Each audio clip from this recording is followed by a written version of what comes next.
चुनावी परिक्रमा को लेकर हमारी टीम देवीपुरा पहुंची। इस दौरान न्यूज सारथी मीडिया नवलगढ़ विधानसभा के ग्राम पंचायत देवीपुरा में धरातल पर पहुंचकर लोगों से मुलाकात की, जहां आगामी होने वाले पंचायती राज चुनाव को लेकर गांव का सरपंच कैसा होना चाहिए, इसको लेकर लोगों से रूबरू है। लोगों ने पढ़ा लिखा और ईमानदार तथा सबके सुनने वाले को चुनने की बात कही। देवीपुरा झुंझुनू जिला मुख्यालय से दक्षिण दिशा में करीब 55 किलोमीटर दूर है। देवीपुरा ग्राम पंचायत का कुल क्षेत्रफल करीब 1500 हेक्टेयर है, जहां की ज़मीन ऊबड़ खाबड़ और रेगिस्तानी है। पंचायत में करीब 1400 परिवार रहते हैं, जिनकी जनसंख्या करीब 11,000 से अधिक है। पंचायत में करीब 150 लोग सरकारी सेवा में कार्यरत हैं, जो विभिन्न पदों पर आसीन हैं। देवीपुरा में शिक्षा को लेकर आज भी कोई अधिक तरक्की नहीं हुई। हालांकि कुछ परिवारों में प्रतिभाओं ने अच्छा नाम भी कमाया है। नवलगढ़ लोहारगढ़ मुख्य सड़क मार्ग पर बसा देवीपुरा का भौगोलिक क्षेत्र रेतीले धोरों और पेड़ पौधों से परिपूर्ण है। देवीपुरा की ग्राम पंचायत की बसावट छितरी हुई है। अधिकांश आबादी खेतों में बसी हुई है। सीकर और झुंझुनू तथा अन्य शहरों में जाने के लिए सड़कों का जाल बिछा हुआ है। मुख्य सड़क पर स्कूल, हॉस्पिटल, पंचायत भवन, पशु अस्पताल, गौशाला सहित अनेक संस्थाएं बनी हुई होने से ग्रामीणों को आसानी से लाभ मिलता है, मगर पीने के पानी को लेकर गंभीर स्थिति बनी हुई है। आसपास के एरिया में पानी की कमी होने के कारण लोग परेशान रहते हैं। पंचायत में करीब 5,000 लोग अपने वोट का इस्तेमाल करते हैं। गांव की बसावट से पहले सैकड़ों साल पुराना भगवान देवनारायण का प्राचीन मंदिर भी बना है, जहां बड़ी संख्या में लोग धोख लगाने आते हैं। 2026 में ग्राम पंचायत में सरपंच कैसा होना चाहिए, इसको लेकर गांव के लोगों से चर्चाएं भी की गई। पंचायत में इस बार सामान्य या ओबीसी सीट आने की संभावनाएं जताई जा रही हैं। यहाँ अधिकांश आबादी गुर्जर जाति के लोगों की है। दूसरी बड़ी जाति माली समाज की है। इसके अलावा राजपूत, शेड्यूल कास्ट सहित अन्य जातियां भी रहती हैं। लोगों ने बताया सरपंच ऐसा चुना जाएगा जिसकी छवि साफ सुथरी हो, जो सबसे मिलजुल कर चलने वाला हो, सबको समान दृष्टि से देखता हो, ईमानदारी से 5 साल का काम करे। ऐसा सरपंच गांव का मुखिया चुना जाएगा। एकदम भावी होना चाहिए, अच्छा यंग लड़का होना चाहिए, उसमें काबिलियत होनी चाहिए। सरपंच को मतलब पैसे खींचना कैसे भी गवर्नमेंट से, मतलब कोई भी स्कीम हो तो उसको लेके आना चाहिए। लेके आएगा जब भी विकास होगा, खुद भी कमाएगा, गाँव में विकास भी होगा। ऐसे नहीं है कि मैं सरपंच बन गया बैठ गया घर को, ऐसा सरपंच नहीं चाहिए हमें। पढ़ा लिखा हो, अनपढ़ नहीं हो। दूसरी बात, हर मतलब रोड की देख रेख करे, रास्ते किसी का भी विवाद हो जाए तो उसमें जाए, निपटारा करवाए उसको। कम से कम मतलब सरपंच का दायित्व ये बनता है कि अपने यहाँ से पुलिस केस कम से कम बढ़े। सरपंच का दायित्व होता है ये, हाँ, अपने स्तर पे उसके स्तर पे करना चाहिए सब काम। यही है बस, और क्या है। वगैरह हो तो उसमें सरपंच की दायित्व बनता है कि वो साथ में हो, प्रशासन को साथ में ले, उसकी निगरानी करवाए। उसका पंचायत के जो मुख्य लोग हैं उसको साथ में लेके सबको साथ में लेके चलेगा तो अच्छा रहेगा। प्रशासन को साथ में लेके का तो होना चाहिए ही सरपंच तो। सर ये बात है कि सरपंच का फुल दायित्व रहता है, पूरी पंचायत उसकी मालिक रहता है वो सरपंच। उसका दायित्व बनता है कि किसके यहाँ बीमारी है, किसके यहाँ कुछ है, हर तरफ को पूरा ध्यान देना चाहिए सरपंच को। जन का उसको मीटिंग करके भाई हमारी पंचायत में ये काम हो रहा है तो सबको अवगत करवाए पहले तो, और फिर प्रशासन से सहायता लेके कुछ भी उसके ऊपर क्लेम करे। बहुत हुआ है, खूब हो रहा है। बाकी एक कन्या पाठशाला होनी चाहिए, जटे पानी की व्यवस्था नहीं है वटे पानी की व्यवस्था होनी चाहिए। पानी की कमी है कई जगह, कई डांडिया में क्यों जमीन में पानी को न्या काश्तकार अत्ता पैसा खर्च भी कौन कर सका बेचारो, बटे पीबा का पानी की भी व्यवस्था होनी चाहिए। क्या क्या सुविधाएं हैं वर्तमान में? अब ये रोड वाली सुविधा भी है, झुन्नू जाओ चाहे इधर नीम का थाना साइड कहीं भी जाओ पूरी सुविधा है। सीकर जाओ रोड एकदम टनाटन है यहाँ। हॉस्पिटल है, स्कूल है, सेकेंडरी स्कूल है, यहाँ एक कन्या पाठशाला और एक पोस्ट ऑफिस, ये 2 चीज़ होनी जरूरी है। पोस्ट ऑफिस भी नहीं है यहाँ, तो कहाँ से आता सिराना से आता है वो। जैसे आज लेटर आया तो वो हमें 5 दिन बाद में मिलता है। ये सबसे बड़ी समस्या है। ये समस्या ही है वैसे।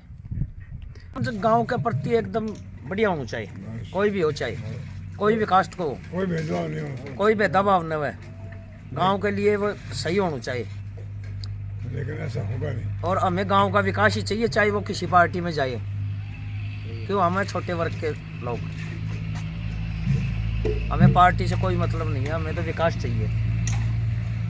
क्यों जी? सरपंच पढ़ा लिखा हो, पढ़ा लिखा तो घर है, होना ही चाहिए। क्या तो सफल होना चाहिए।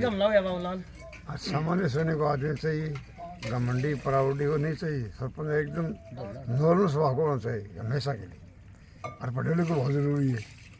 और सरपंच होगा कोई काम को नहीं हो, पहली बात खैर बनाई कोई नहीं आजकल, फिर भी बना है, वो नहीं चाहिए। मतलब समान दृष्टि से देखे ऐसा सरपंच होना चाहिए। ऐसा चाहिए। क्या क्या विकास की क्या क्या सुविधाएं नहीं है गांव में? गांव में तो कहीं कहीं तो पानी की सुविधा नहीं है, हाँ सब जगह पर कहीं कहीं नहीं है। और कुछ जगह पर ये रोड है ना, गरेबल है, इनकी थोड़ी समस्या है, कहीं कहीं है, वो भी वैसे नहीं है। 3 गाँव में है तो यही गाँव में कोई नहीं है। अब यहाँ के वोटर तो हैं 3 साढ़े 3 हज़ार देवरा के, अमेरिका लगा अलग हो गए हैं। 3.5 मान लो, 3.5 में मान लो, 3.5 जो है। और एरिया होना चाहिए ये कम से कम चौराहे से लेके, तो जाके तोड़ना पड़ेगा, एक आदमी नहीं कर सकता इसे। हर आदमी के दिमाग होना चाहिए कि ये आदमी गलत है या सही है। सरपंच तो बाप एक शकल की कर सका है, एक घर का वहाँ एक मालिक है, वो 5 खुद को रख सके, हाँ तो सरपंच की कुछ रख ले। सही बात है। कोई आवा कोई भी चीज़ को विकास में चाहिए, सारा काम में होता है, 5 रुपये भी लाग होता है, बीमारी है कोई भी आपत्ति की सुनाई करनी चाहिए, भाई आहे की सुनाई कराओ। नहीं तो आज करो कितने बता सका 17 या 17 बाणी चाले वो को कौन किलो तो कताक सरपंच खड़े हो रहे हैं। सरपंच उनका बेरे को कोई कहीं था देखे कहीं प्रेस कर रखे दिखा होगा, अब है कुछ बेरे को बल में के खेत का फिर भी खड़े हो रहे हो गए, फार्म भर रहे हो गए। आज मोटा दिन गली में बाहर मारा दाम ही गली मेरे के क्यों बोलूंगा बाहर दाम भरना के फार्म दाम लागे रे किलोडू खड़ा ले। तो सब युवा ही हो रहे हैं कि सरपंच? हां युवा ही खड़े हो सीखे सारा पिसाला बैठे खड़ा तो थे पिसड़ा कोने के ना जाओ तो लोग तो थारू नाम ले रहे हैं। वो बागू जी बोल है वो बागू जी सरपंच जी है भी ऐसा है। थे कौन खड़े हो गए? भाई जो सरपंच उम्मीदवार हो वो युवा हो, अच्छा मतलब पढ़ा लिखा हो, और जो मतलब समाज को सबको साथ में लेके चले, किसी के साथ में भेदभाव नहीं करें। प्लस जैसे कि बुज़ुर्गों का, महिलाओं का, सबका सम्मान करे। जहाँ पे भी जैसे कोई बुज़ुर्ग महिला मिले या बुज़ुर्ग व्यक्ति मिला, उनको किसी सहायता की ज़रूरत है तो उनकी हर कदम पे हेल्प करे। और मतलब जो ये छोटे मोटे काम है, जैसे विकास कार्य हैं, सड़कें हैं या स्ट्रीट लाइट वगैरह हैं, आजकल जैसे चोरियां वगैरह हो रही हैं तो गली गली में जैसे स्ट्रीट लाइटें लगाएं, ये सब करें। अच्छा उम्मीदवार होना चाहिए जो सबका सम्मान करे और सबको साथ में लेके चले, और पढ़ा लिखा होना चाहिए। सबसे मेन पॉइंट ये है कि पढ़ा लिखा होना चाहिए, जो सबकी भावनाओं को समझे, सबका आदर भाव करे, सबका सम्मान करे। मान्य आने की संभावना है, लेकिन उम्मीदवार तो देखो अभी तक तो कोई नाम तो नहीं निकल रहा, लेकिन कम से कम अपन 3-4 तो मान के चल ही रहे हैं। बाकी आगे बताएगा भाई कितने और कौन खड़ा पंचायत में ज़्यादा किस जाति के वोट हैं? देवपुरा पंचायत में सबसे ज़्यादा गुर्जर है, उसके बाद में माली हैं, फिर जैसे अदर कास्ट हो गई, मेघवाल समाज से हो गए, ब्राह्मण हो गए, यादव भी हैं शायद। तो विकास की दृष्टि से देखा जाए तो पिछले 10 सालों में क्या क्या हुआ है? विकास की दृष्टि से देखा जाए तो अभी तक तो ऐसा कुछ खास हुआ नहीं है, लेकिन अब की बार ऐसी उम्मीद है कि भाई देखो क्या होता है। अभी जैसे गांव में पहले ये पुरोहितों की ढाणी थी जो देवपुरा पंचायत में थी, तो वहाँ पे भी इतना कुछ खास काम नहीं हुआ। जैसे नालियों का है और है, स्ट्रीट लाइट वगैरह हैं, तो काम तो ऐसा कुछ स्पेशल हुआ नहीं है। अब आगे देखते हैं क्या होता है क्या नहीं है। लेकिन हॉस्पिटलों में वही है कि कभी कभार तो स्टाफ नहीं मिलते। जैसे पशु चिकित्सालय है तो उसमें डॉक्टर नहीं मिलते हैं। हॉस्पिटल है तो उनमें अब जैसे एक ही डॉक्टर को 3-4 जगह की जिम्मेदारी दे दी जाती है, तो फिर वो बेचारा क्या करेगा, 5 मिनट यहाँ 5 मिनट वहाँ 10 मिनट वहाँ, ये समस्या आ रही है। दूसरा एक यहाँ पे बोल रहे थे कि भाई पटवार घर भी बनाने की एक योजना थी, वो अभी तक लाए नहीं। अगर यहाँ पे जैसे देवपुरा में पटवार घर बन जाए तो ये सब उसका कारण ये है कि भाई सबसे बड़ी बात है कि जैसे पढ़ा लिखा सरपंच अगर नहीं होगा, जो युवाओं को प्रेरित नहीं करेगा, लोगों को बताएगा नहीं, तो कैसे पता चलेगा। अब ज़्यादातर जैसे बुज़ुर्ग हैं, महिलाएं हैं, तो अनपढ़ होने के नाते ही ये सब प्रॉब्लम क्रिएट हो रही हैं। ठीक है, इतना भी नहीं है, लेकिन पहले से ठीक है, सुधार है, शिक्षा में थोड़ा बहुत सुधार है, इतना कुछ खास तो नहीं है। लेकिन जैसे गवर्नमेंट स्कूल है, प्राइवेट स्कूल तो यहाँ पे कोई अच्छी आसपास में है नहीं। उसके लिए या तो रामपुरा जाओ या फिर सिक्कर जाओ। और जो बड़ी बड़ी स्कूल हैं तो उनमें फ़ीस भी बड़ी बड़ी हैं, वो अपनी मनमर्जी चलाते हैं। जैसे बुक्स के चोरियाँ तो यहाँ पे ये मान लो कि भाई महीने में 1-8 बार तो होना आम बात है। इस पर ना तो प्रशासन ध्यान दे पा रहा है ना कोई और। चोरी तो ये मान लो, अब जैसे मेरी खुद की शॉप है, मेरे खुद की दुकान है, यहाँ पे अभी पिछले महीने में 10 टूटी चोरी हो गई। उससे पहले यहीं कोई पड़ोस में हो गई थी। तो प्रशासन के पास जाते हैं तो वो भी यही बोलते हैं कि भाई आप कैमरे लगा लो, ये कर लो, लेकिन उनका एरिया इतना बड़ा है कि हम क्या क्या करें। बिल्कुल चुनाव सामने हैं अभी। हाँ, अब शायद मार्च अप्रैल तक चुनाव है, तो